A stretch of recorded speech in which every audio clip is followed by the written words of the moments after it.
I think impulse control would be a really good place to start. You know, people's impulses cause a lot of problems. I guess what makes us human as opposed to an animal is some level of reflexive self-awareness. We're aware of our own existence as a being that is in some sense separate from its environment and can act on its environment instead of just being acted on by the environment. I would probably follow in the Nikola Tesla, Elon Musk line of people who are like really, really innovative and try to figure out like truly sustainable ways of, you know, projecting humans' civilization hundreds of years into the future. I'm not sure exactly what it would be. Nuclear fusion, you know, they've never been able to get that off the ground except in the form of bombs. If I had to pick one thing that I could actually make work, it would be that.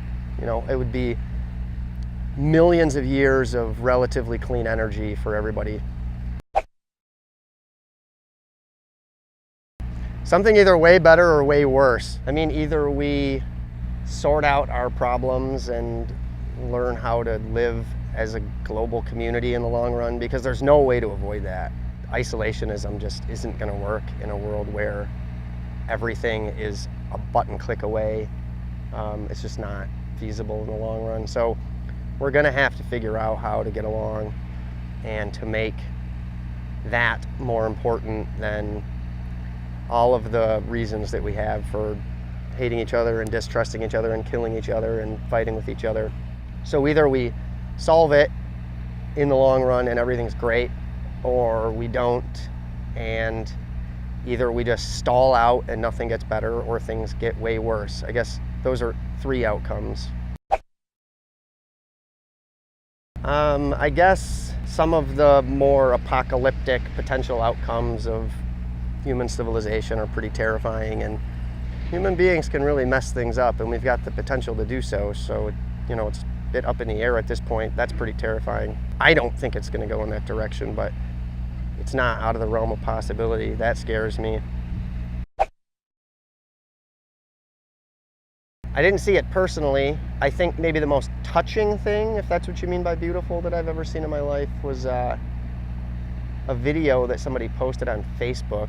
It was a little bunny that had lost the use of its back legs, and somebody created a little harness for it with wheels on it.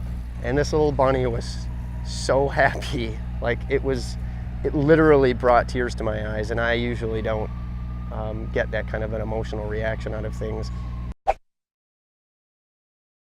I'm not a particularly religious person, but I'd like to clear up some of the mess that history has made in the name of religion and get the answers straight from them. So Jesus or Muhammad, one of those two, I think. The who aspect of it is something that I'm very uncertain about. I'm pretty convinced that the universe has some sort of innate intelligence to it. You know, I wasn't born a flea or a dog or a raindrop, or, you know, I'm a human being, and I have all these capacities, and I live in this world with all this potential. So, you know, of all the possible outcomes that my existence could have, the lines that it could have taken, it took this one, and I feel like there's some kind of meaning to that. What exactly it is, that's a question I'm always in the process of answering. I guess at this point I don't really know what the word God means.